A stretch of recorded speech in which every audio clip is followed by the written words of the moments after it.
Miss হবে না আপনার পছন্দের টিভি শো। দেখুন জি5 অ্যাপে একদম ফ্রি।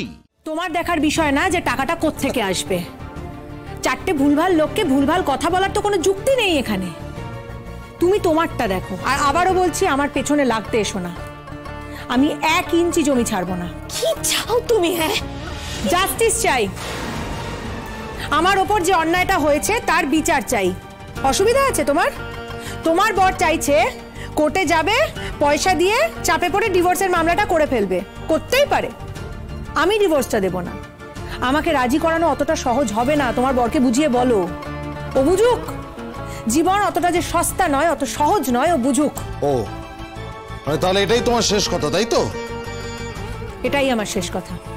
দেখো, আমি কিন্তু তোমার সঙ্গে সমঝোতা করতে এসেছিলাম, এবং তুমি এই ঘটনাটা যেদিকে নিয়ে গেলে আমার কিছু বলার নেই। হয় না, হয় না।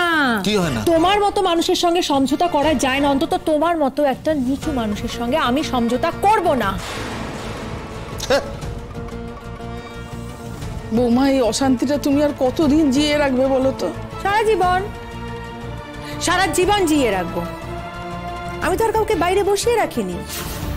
কথা দিইনি তো, মিট করব, কফি খাবো, শনি রবিবার গিয়ে সংসার করবো, এরকম তো কাউকে আমার কথা দেওয়া নেই। তাই আমার কোনো তাড়াও নেই। আমি ওয়েট করবো, সারা জীবন ধরে লড়বো, নো প্রবলেম। তারা তোমার ছেলের আছে। তোমার ছেলের ডিভোর্স পাওয়ার খুব তাড়া আছে। তার নতুন বউটাকে চাপ দিচ্ছে না, বাচ্চাটাকে নিয়ে এসছে বাড়িতে, ওকে সামনে রেখে চাপটা দিচ্ছে, তাই ওর ডিভোর্সের তাড়া রয়েছে। আর আমি তো ডিভোর্স দেবো বলে বিয়েটা করিনি মা। আমি তো তোমার ছেলেকে ভালোবেসে বিয়ে করেছিলাম গো, ভালোবেসে সংসার করেছি। আমার বাপের বাড়ির অমতে তোমার ছেলেকে বিয়ে করেছিলাম। এত বছর ধরে আমি তো সুন্দরভাবে থেকেছি, ওকে বিশ্বাস করে থেকেছি। আমার তো ভালোবাসাটা ফুরিয়ে যায়নি, তোমার ছেলের ভালোবাসা ফুরিয়ে গেছে আমার প্রতি, তাই জন্য সে অন্য ডালে গিয়ে বাসা বেঁধেছে। আমার ফুরিয়ে যায়নি, অন্তত সেই দিন পর্যন্ত যেদিন আমি জানতে পারলাম যে আমাকে ঠকিয়েছে। আর যেদিন আমি জানতে পারলাম যে আমাকে ঠকিয়েছে, সেদিন থেকেও আমার সব থেকে বড় শত্রু, সব থেকে বড় শত্রু। তার মানে এই নয় যে ওর ঠকানোটা মেনে নিয়ে সুরসুর করে আমাকে বাড়ি ছেড়ে চলে যেতে হবে। নেভার। তোমার মেয়ের সঙ্গে যদি এরকম হতো মা, কি করতে? কি একই কথা বলতে? না, আমার বোনের সাথে এই ঘটনাটা কোনোদিনও ঘটতো না। কারণ আমার বোন যেটা বলে ভগ্নিপতি সেটা মেনে নেয়, আমার ভগ্নিপতি যেটা বলে আমার বোন সুন্দরভাবে সেটা মেনে নেয়। আর সারা জীবন আমি যেটা বলেছি তুমি ঠিক তার উল্টোটা করে গেছো, ঠিক উল্টোটা করে গেছো। এই স্বেচ্ছাচারিতার জন্য আজ এখানে এসে দাঁড়িয়েছি আমরা।